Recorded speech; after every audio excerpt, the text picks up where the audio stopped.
તો મારે તો બહેનોને ખાસ કહેવું છે, આપણી નજર દીકરા દીકરી ઉપર હોવી જ જોઈએ. હું શંકાની વાત નથી કરતી. મિત્રો હોઈ શકે, પણ મિત્રો મિત્રોમાં ફરક હોય છે બહેનો. હું એક એક્ઝામ્પલ આપું તમને, ધ્યાનથી તમે સાંભળજો. તમારી દીકરી 8-10 વર્ષની છે અને મામાનો ફોન આવ્યો, કાકાનો ફોન આવ્યો, ભાઈનો ફોન આવ્યો, મિત્રનો ફોન આવ્યો, તો તમારી બાજુમાં બેસીને વાતચીત કરે છે કે મારું હોમવર્ક પૂરું થઈ ગયું છે, મારું વાંચવાનું આમ છે, તું આવી જા.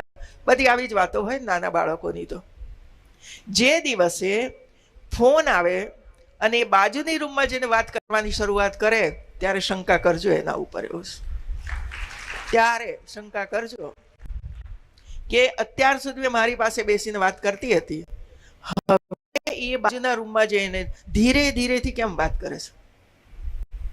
Something is wrong. શંકા છે જ. અને એટલા માટે ધ્યાન રાખજો કે એ ઘરમાંથી ભાગી ના જાય, સ્કૂલોમાંથી ભાગી ના જાય. એટલી ખરાબ દશા છે.